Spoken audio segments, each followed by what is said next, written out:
I think there's endless benefits in giving people as much autonomy as you can possibly give them.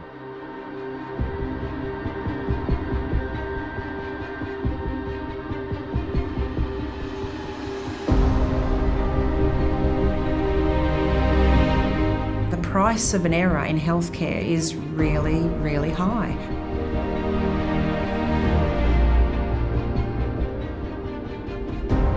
You look at the experience for these guys and they're in a middle management role on the rig, such as a driller. They're not really confident to make the decisions. You know, the recording, the reporting, and the trending seemed to almost take the front foot to what was actually happening.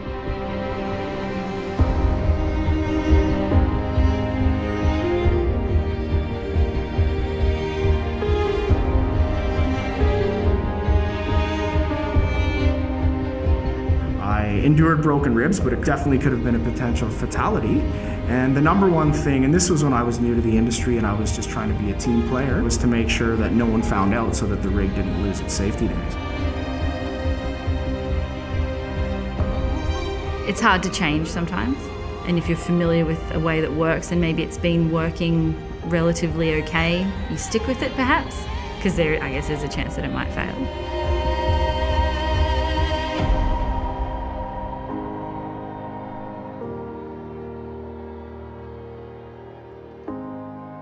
Imagine a space in which there's no rules, a space in which people can themselves determine the best course of action, a space in which people spontaneously negotiate and collaborate in order to create the safest outcomes for everyone.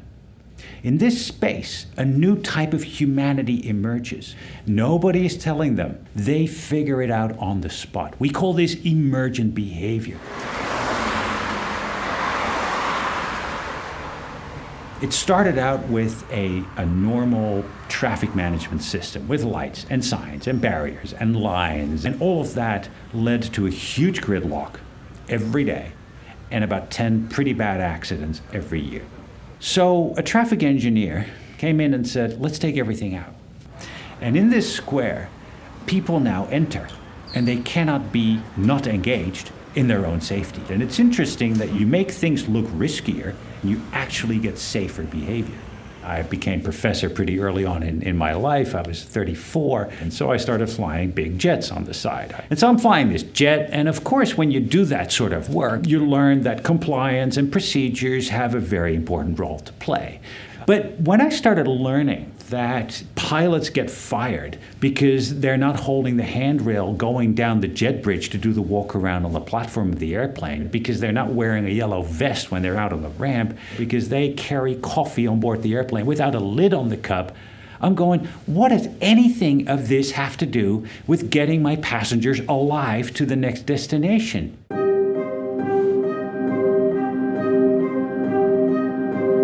So about 5 years ago, a bunch of guys from industry came together. They knew I was in the country, and they came to us and said, look, we're stuck. We're not improving, and all that we're doing is adding more bureaucracy, adding more compliance requirements, adding more paperwork, and it doesn't seem to help us any.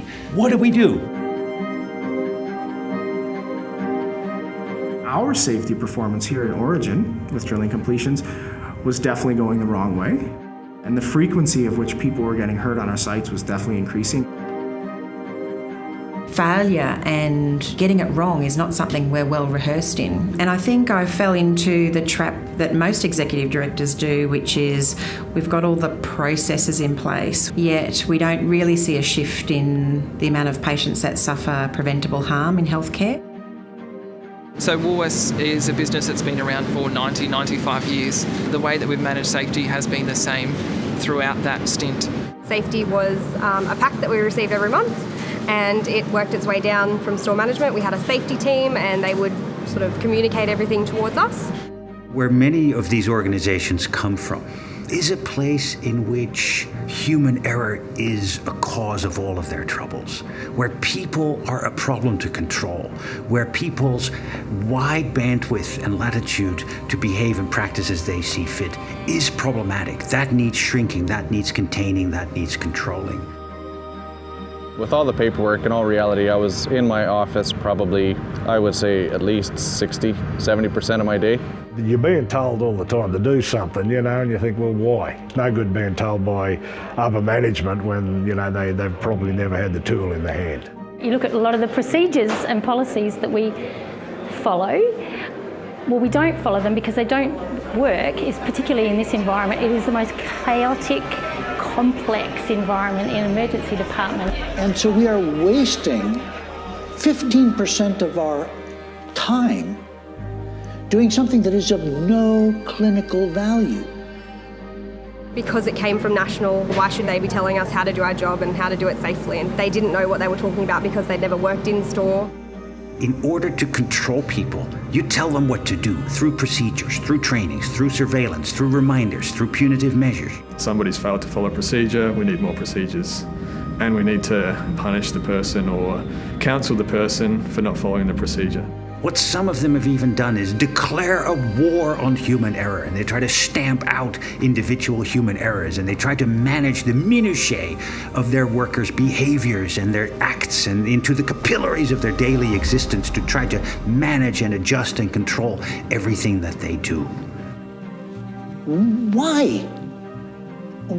Why? Why are we doing this? It just makes them crazy, and we go crazy.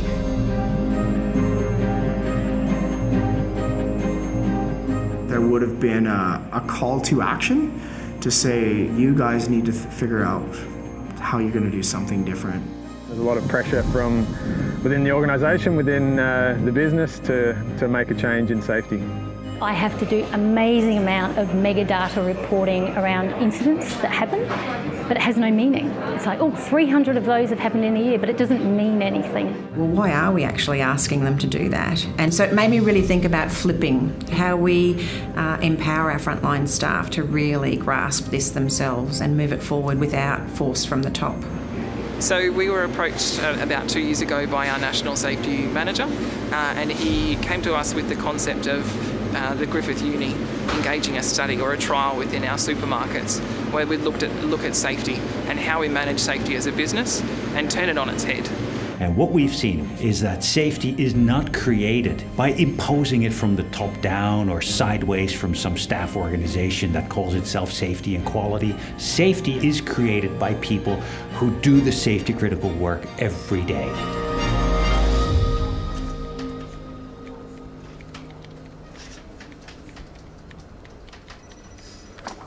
We definitely had a safety improvement plan every year, and we had a genuine desire year on year to implement a plan to drive improvement.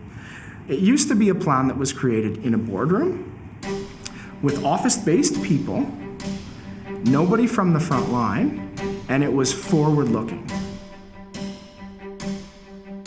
The first thing that you need to do as a leader for your business is take accountability for the performance of your business. And when I say performance, that's the operational performance, that's delivering what you're asked to deliver, but it's also the safety performance as well. It's not a safety team's problem to solve, it's not a commercial team's problem to solve, it's actually my problem to solve. And how do I leverage off of the skills or the expertise or the knowledge of those people around me to come up with a solution? So probably like any 12-step program, right? The first thing you've got to do is accept the problem and be willing to change.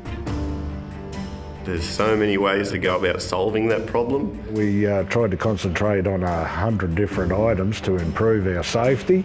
Some things work, some things don't work. More is more. So how many different things can we do this year?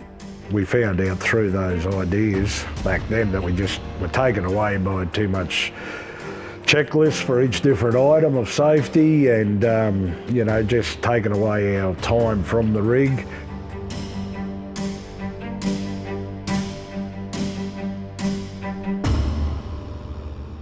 In 2014, we took a different change and said, well, that isn't working. It's not people from the office ever getting hurt. The risks that are high to our business, they're in the front line. The fieldwork to me was critical for me to understand how the business runs, and I still think that's very, very important for young engineers to spend time in the field and really understand how the field operates and how activities are executed and the complexity of getting things done in the field. And we write things down on paper in the office, But to actually execute that in the field sometimes is not as easy as we might think it is. And at that very moment, the eureka moment that we had was, hey, instead of guessing and hypothesizing in a boardroom with office people what we should do, why don't we take a different perspective and look backwards? Because we actually have good data here. And Jamie's approach was, you guys, what we need to do is let's take the buckets of data that we've been collecting, let's dump them all out, let's spread them all across the floor, and let's rebuild them back up and try and see what is it telling us. The first 2 or 3 things that we found were more than 80% of our injuries were hand injuries or muscle strains. So we chased after those in the first year.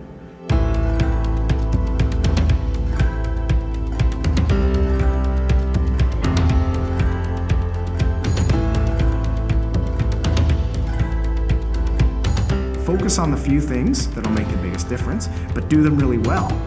A great example of that would be our HSE improvement plan, which used to be a multi-page document with 20 or 30 focus areas. The plan lived in a system somewhere and was accessed by HSE professionals and maybe a few managers. So we moved to a HSE plan which now fits on a sticker. Which was a targeted bullseye with our goal in the middle and the targeted areas of focus around the outside in very simple terms that everybody could understand. It was enough things that everybody could remember, and it was a logo that we could stick everywhere. The first year, we actually made a huge difference. We determined what those focus areas should be, but I guess the other key thing that we did is we volunteered and said, look, rather than the safety improvement plan being owned by the safety team, what if the line owned it?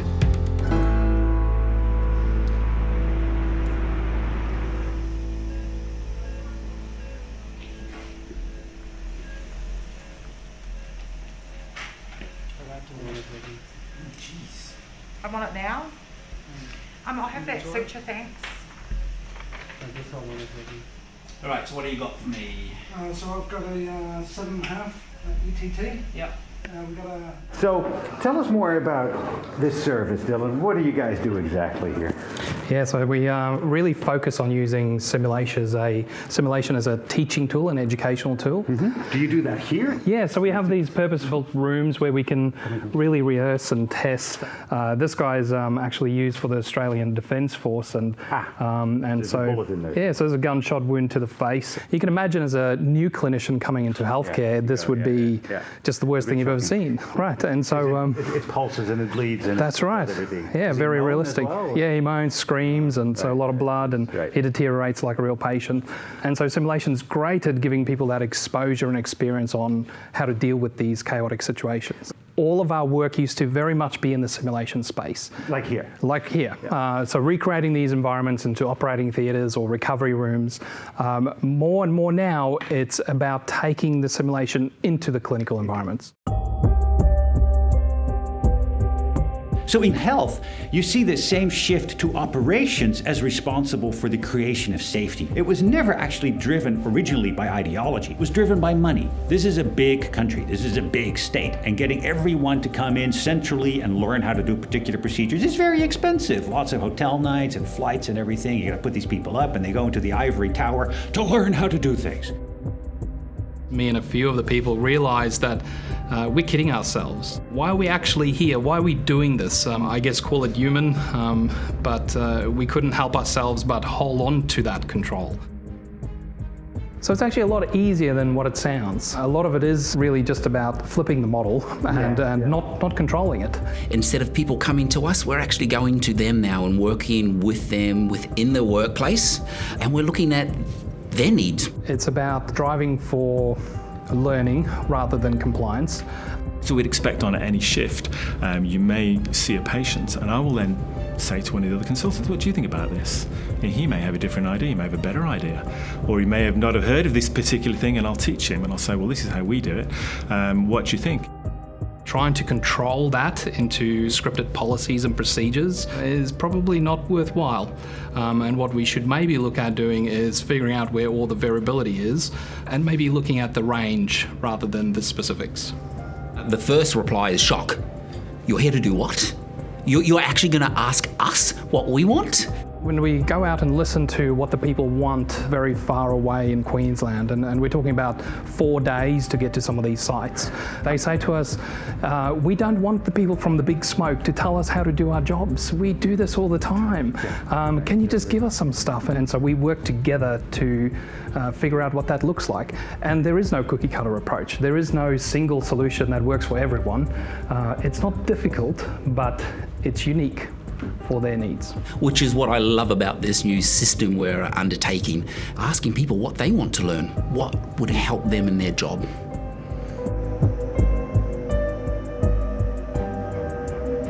So some people, of course, ask me, Woolworths, but it's a supermarket chain. Well, how do these guys have anything to do with safety? Well, you'd be surprised. They have a high frequency of incidents and lots of strangers on their sites, which presents very, very specific challenges. So I'm sitting in a room with a bunch of their executives, right? And I'm doing a little learning lab, and I'm showing this picture of the shared space, that square. And so they look at this square, and one of those executives, he all of a sudden pipes up and says, what if we do that? And the other guys look at him and go, what do you mean? And he says, what if we take everything out? What would happen to safety in our stores then?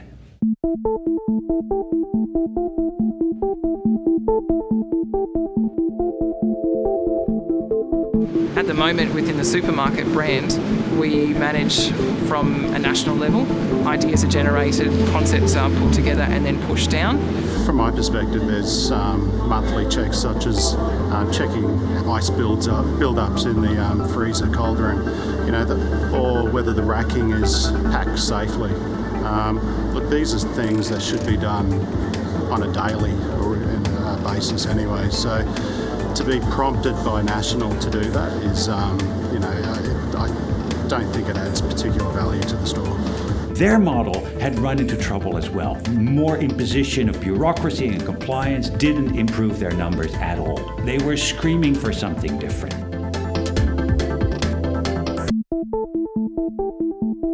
This is the Woolworths experiment.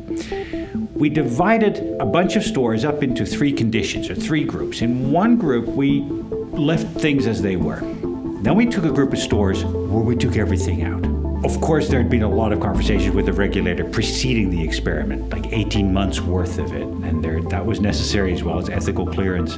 And then in a third condition, not only was everything taken out, but the people involved in these stores were given some training about safety differently, safety 2, ideas about how to do safety differently. As a team, we identified two key areas. The main risk for a customer is a slip on the floor. One of the most common ways a customer can slip is by a simple small grape. The results are really quite interesting. They show that the third condition generates the best results. That group of stores had the lowest safety incidents. They had the best results when it comes to ownership and engagement and locus of control and leadership. It was fantastic. Being able to just work with your team safety-wise was awesome. Didn't have someone telling you exactly what to say to them. Could use our own words and things like that, so it was really good. It just became something that the team spoke about. I saw instances of a non-management team correcting other staff. This is not just about safety. What do you have when you have people who are engaged? I think these people will want to stay. These are not people who rotate through your business in 6 months and go, because it is their thing, it's their baby, it's their business.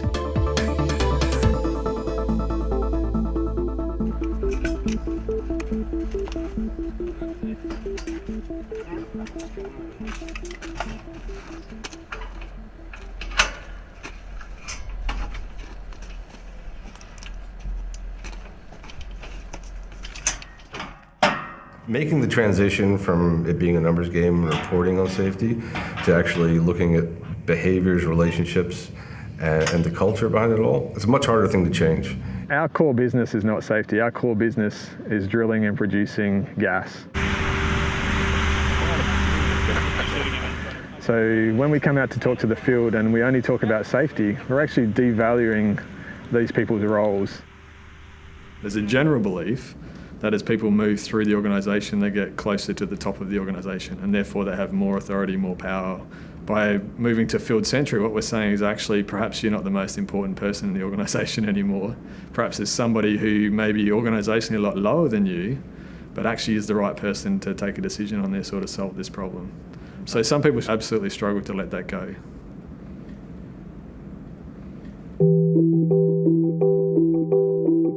So we shifted from in the order of 20 to 30 HSE people in my team down to I have 2 people in Brisbane and then 3 people in the field now. So I needed to do that because we actually needed to step out of managing safety performance. And while we were in there doing their job, it created no space for them to do their own job. It's quite easy to dictate what you want. It's harder to sit back and listen and ask what needs to be done.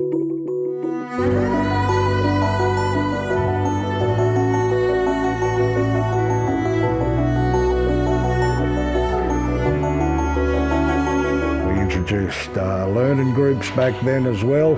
You know, we're trying to get the discussion out. The Wellside reps, you know, they were sort of taking it as a bit of a bitch session. But then we went back and asked them, well, what do you guys want to learn? How does that improve our safety on the field? Very positive response to that. They like being able to do what they do. If you tell somebody to do something, they rebel against you. If you say, show me what you can do, they take it on as a challenge, and it makes them feel more important, and they're doing something, they're accomplishing something. And then you give an attaboy at the end of it, and that goes a long ways. And there was no divergence or separation of the safety plan and the operational plan, but from the front lines point of view, they were just one and the same, led by the same operational manager.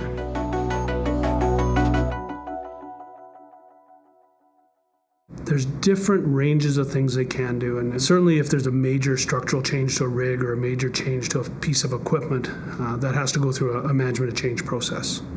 Has to go back to the office, has to be reviewed by engineers, etc. But there's a lot of little things, and there's a lot of things that a crew could do on their own and are capable of doing on their own.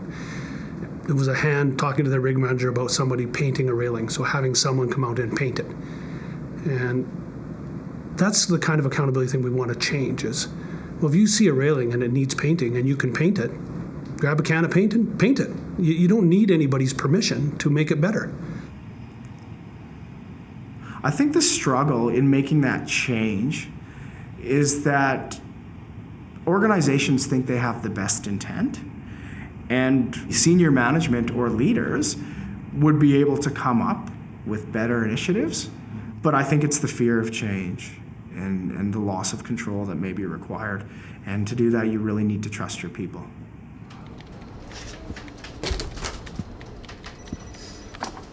This is not just about safety. What do you have when you have people who are engaged, whom you give ownership, whom you give control over their own area? What does that mean? It means that you communicate a very different message to these people as part of the organization, as an important part of making the organization successful.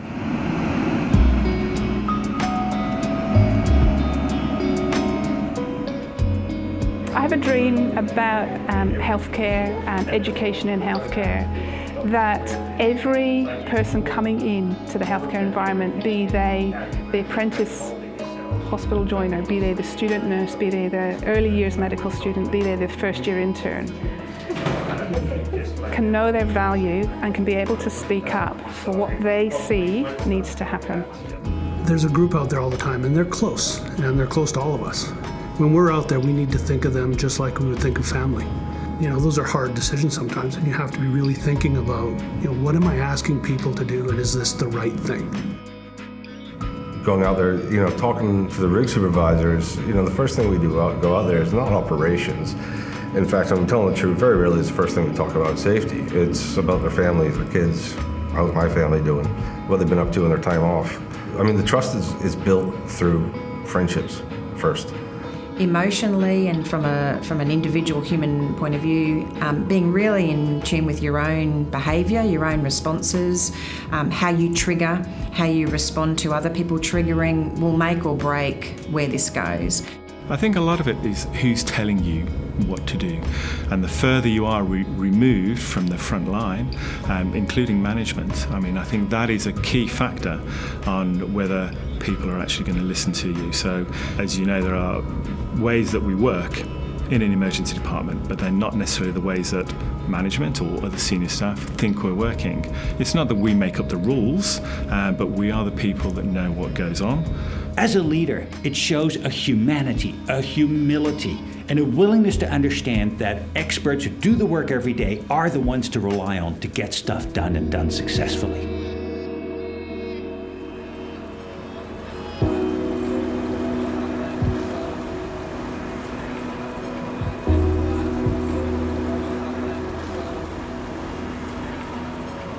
And so what's happening now? Everything is taken out, no lines, no signs, everybody just does what they think is right.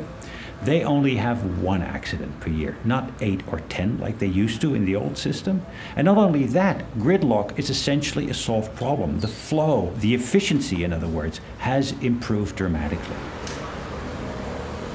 You can either invest in trying to preventing a specific type of event going wrong, which is what we normally do in safety and risk management. But you could also say that the opposite of something going wrong is that it goes well. And you can try and invest in something going well, because if it goes well, it doesn't go wrong at the same time.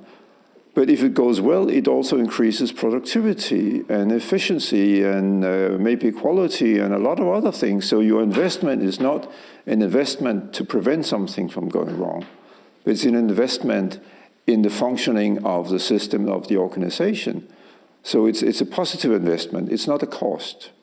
It will encourage industry to change because they've seen a shift in the way we do our business, that we're not just going for the black and white, traditional non-conformance, non-compliance inspection of their workplace. But we're also hunting for success and what is achieving a safety outcome and actually congratulating the industry on doing that.